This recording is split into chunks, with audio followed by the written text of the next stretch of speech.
Era um dia de verão em Indianápolis, como qualquer outro em 30 de junho de 1983. Quente e abafado. Um pouco antes do jantar, Debbie havia saído da sessão de terapia para tratar insônia e ansiedade, rumando para casa. Ela chegou em torno das 7h15, a tempo de pôr seus filhos Robbie e Tommy para dormir. Após jantar, ela ligou para Deanne para acertar a tarde de costura que realizariam na casa da amiga. Elas trabalhavam num pequeno negócio de confecção de roupas sob medida. Um pouco antes das 9 da noite, Debbie explicava os seus planos para a mãe quando notou uma estranha luz pela janela, vinda da casa de máquinas, próxima da piscina da casa. Ela diz assim: a porta estava aberta e havia uma luz de cor estranha brilhando lá dentro. Uma luz branca, mais parecida com uma lâmpada fluorescente do que com a lâmpada amarela que tínhamos lá. Pedi para minha mãe dar uma olhada, mas ela disse para não me preocupar, que não era nada, e simplesmente ignorou. Tive uma sensação muito estranha, foi meio assustador. Quando Debbie foi visitar a sua amiga, a casa das máquinas estava apagada e a porta fechada, mas a da garagem que ela havia fechado agora estava aberta. O trajeto até a casa da amiga levava 5 minutos de carro, e quando ela chegou lá, em torno das 9h15, ligou para a mãe avisando e perguntando se queria que ela retornasse e ajudasse a procurar um possível invasor. Ela ficou preocupada. Ela sabia que o seu pai só retornaria para casa dali 2 horas, pelo menos, e portanto a mãe dela ficaria sozinha com os 2 netos. A mãe disse que não precisava, que estava tudo bem, mas logo percebeu também uma estranha bola de luz olhando da janela sob a pia da cozinha. Ela estava pairando sobre o alimentador de pássaros no quintal, em cima de um puleiro de 4 pés de altura, mais ou menos 1,5 m. Ela narrou que era uma luz branca pálida, meio translúcida, leitosa, e que podia ver o comedor através dela. Por um momento pensei que pudesse ser o farol de um carro, mas logo me atentei que nenhum farol poderia atravessar a casa para atingir o quintal atrás, disse ela. E não havia faixa de luz mesmo, era só redondo como uma bola de basquete, que de repente desapareceu sem deixar vestígio. Alguns minutos depois, ela mudou de ideia, achou melhor ligar para a filha e pedir que voltasse para casa. Assim que a filha chegou, em torno das 9h30, foi buscar um rifle que seu pai guardava dentro do armário a fim de proteger ambas de um possível invasor. A mãe dela alertou para o fato de estar descarregado, mas a filha quis levá-lo mesmo assim, quem sabe para impor medo ao possível ladrão. A mãe dela ainda lhe retrucaria, dizendo: vai bater nele com um rifle se ele reagir? Mas a filha não deu bola, saiu e investigou lá fora por não mais do que 10 minutos. Quando voltou, ela disse que estava tudo bem e que buscaria a amiga para tomar um banho de piscina porque a noite estava muito quente. Só que a Debbie só chegou à casa da amiga às 11 horas e não às 10. Então houve um período de cerca de 1 hora perdida na investigação da casa por ladrões, que segundo ela levou minutos, mas na verdade ela levou mais de 1 hora. Um missing time, né? Eu vou resenhar para vocês Intruders. É um livro muito conhecido no meio ufológico, talvez o maior clássico dos anos 80. Tem tradução para o português, não sei se a edição não está esgotada. O autor teve outros livros que também fizeram sucesso, Missing Time, né? Tempo Perdido, com outros casos. Mas esse caso em específico, da Debbie, esse é o nome verdadeiro dela, no livro ele usa um pseudônimo ainda, Cat, mas o livro fez tanto sucesso e a Debbie resolveu aparecer também em público, dar entrevistas. Ela inclusive esteve no Brasil para conferências ufológicas. E também foi feito um filme, Intruders, né, Intrusos, baseado na história dela. Na verdade houve uma certa mistura. O terapeuta que cuidava dela ali, ele foi um mix do Bud Hopkins e do John Mack, que é a psiquiatra de Harvard, que começou também a investigar UFOs. E o filme realmente foi muito bom, muito bem sucedido. O roteirista conseguiu estabelecer uma certa fidelidade à história da Debbie e ao mesmo tempo imprimir um tom de terror, né? O filme era classificado como terror na época e muita gente não dormia à noite por causa disso aí. E, e foi a história assim que publicizou a questão da hibridização, né? Dessa raça conosco, né? Produção de híbridos, fertilização de mulheres, né? Extração de esperma de homens também, para a criação de seres híbridos. Depois da Debbie trazer a amiga, enquanto se dirigiam à piscina, Tammy descalça decidiu caminhar na grama à esquerda da mãe e de Cat, que se mantinham no caminho de cascalho. Em algum momento no quintal, ela pisou em um lugar onde não havia grama e sentiu muito calor, como um cimento quente. Queimou os pés. Meu pé estava formigando e meio dormente até, ela disse. Tendo trazido seu traje de banho, Tammy foi até a pequena casa de bombas para se tocar. Ao fazer isso, começou a sentir náusea e tontura. Quando saiu e se juntou aos outros na piscina, algo não parecia certo. Então todas tinham essa sensação de que algo estava errado, né? Então, estávamos nadando e eu, aqui é a Deb falando, né? Mergulhei meu cabelo para trás e o molhei, embora não tenha colocado o rosto na água. E Diane olhou para mim e eu olhei para ela e de repente nós duas estávamos congelando, embora estivéssemos 27 graus. Era uma noite muito quente. Ela perguntou para Tammy se ela estava com frio e ela disse que sim. E então decidiram sair da piscina. Foi bizarro isso. E elas tinham chego havia poucos minutos também, mas todas estavam com problemas nos olhos. A Deb relata: tudo estava começando a ficar muito turvo. Fui a primeira a me secar porque não conseguia enxergar muito bem. E quanto mais eu ficava sentada ali, mais eu não conseguia enxergar. Tudo estava meio branco e eu não tinha colocado os olhos na água, sabe? Para o cloro fazer isso. Tudo estava branco com halos ao redor das luzes. Era estranho, eu ficava esfregando os olhos até eles começarem a arder. Fui ao oftalmologista 2 dias depois, e ele me disse que eu tinha algo parecido com conjuntivite nos 2 olhos. Tive muitos problemas com eles. Havia até um pouco de pus, era horrível. As 3 nadadoras também começaram a sentir muita náusea nos dias que se seguiram. Embora possa parecer uma reação estranha, as 3 decidiram que precisavam comer alguma coisa naquela noite ainda. Vestiram camisas e shorts ou jeans por cima dos trajes de banho úmido, pediram dinheiro emprestado ao pai de Cat e foram a um restaurante fast food local, que sabiam que ficaria aberto até tarde.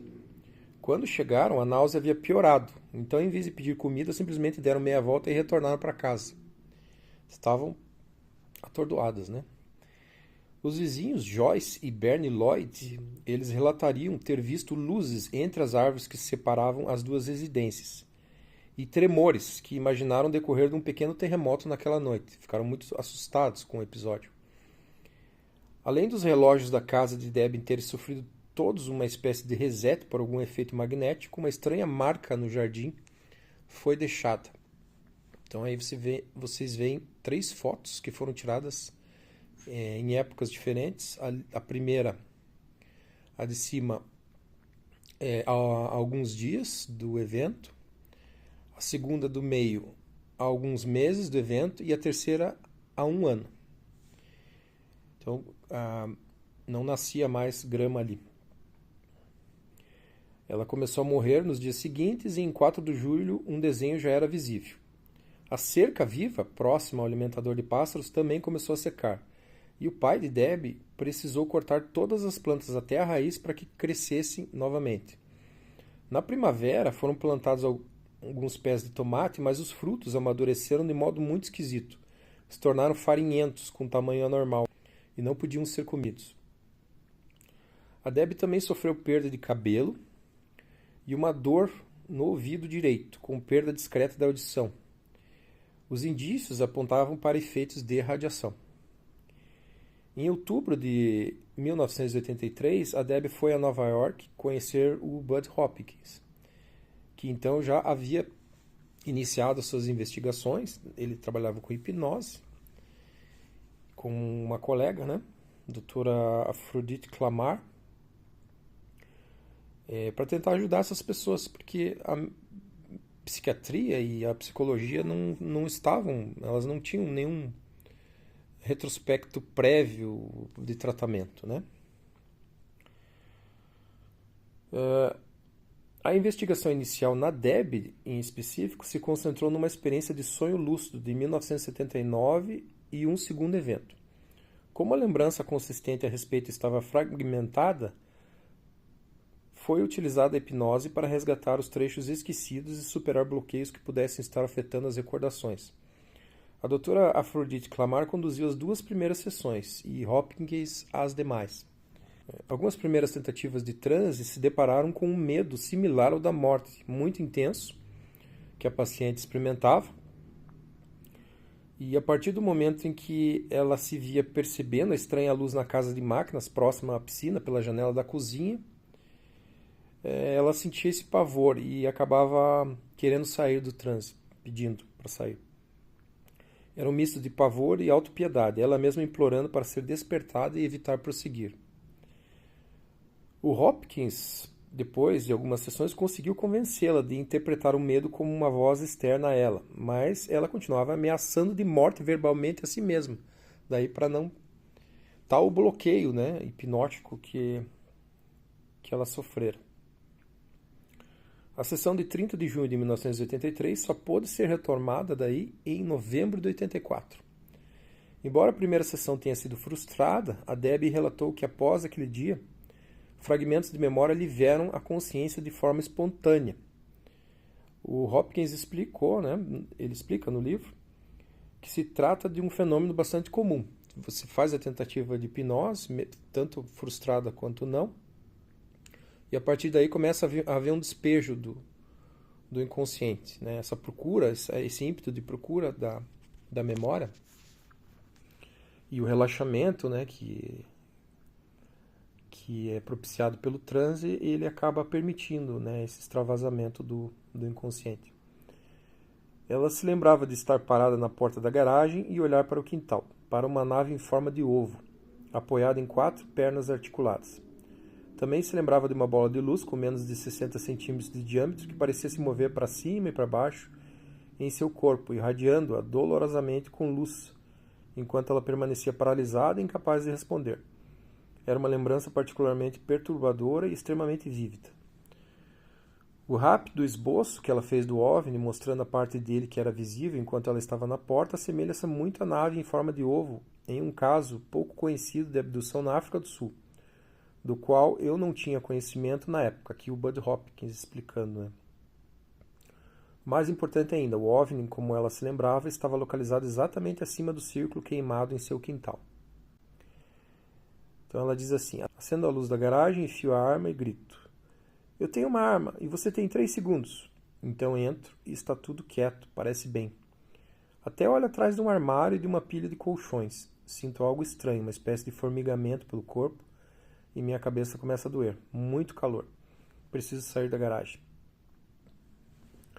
Aí ela relata que sentiu toques nos braços, alguém a segurando. Ela está de olhos fechados e mesmo assim está tudo muito branco devido a uma luz intensa.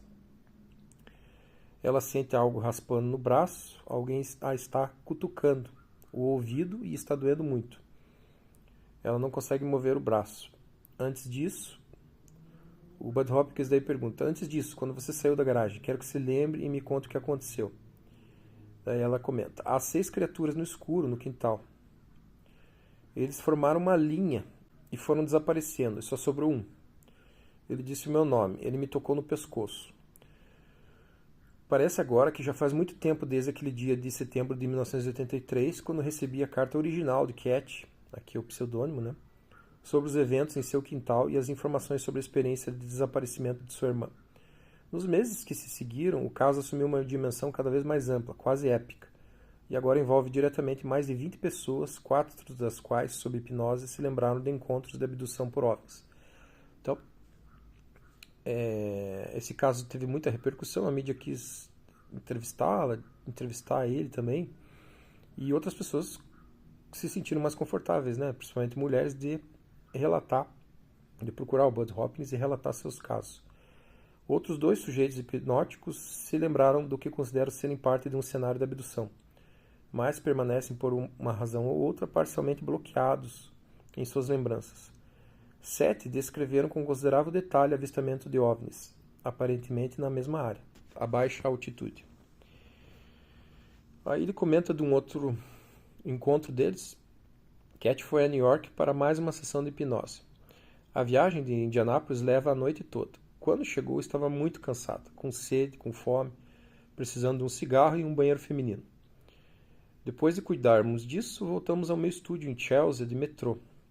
E a Cat ficou surpresa por ter saído ilesa da experiência, depois do que tinha ouvido falar sobre o metrô de Nova York. Ela naturalmente esperava que seríamos assaltados ou baleados.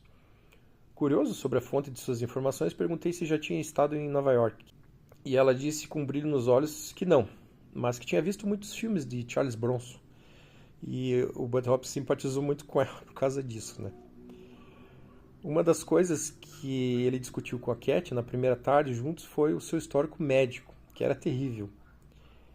Abordar o assunto foi equivalente a abrir uma caixa de Pandora. Desde seu nascimento em 1959, a pobre Deb sofreu praticamente todas as anomalias médicas de que já se ouviu falar. Seu sobrepeso parecia ser resultado de um desequilíbrio hormonal. Ela começou a menstruar aos 7 anos de idade. Aos 10 já havia atingido a altura de 1,60 e estava em tratamento para pressão alta. Aos 14 foi operada de cálculos biliares e a sua vesícula precisou ser removida. Sofria de hepatite e quase morreu durante uma grave crise de pneumonia, com todos os sintomas do que hoje se conhece por doença do legionário. Teve seu apêndice removido e uma vez precisou ficar internada porque 2 vértebras extras de sua coluna de alguma forma se fundiram. Umas coisas bizarras, né?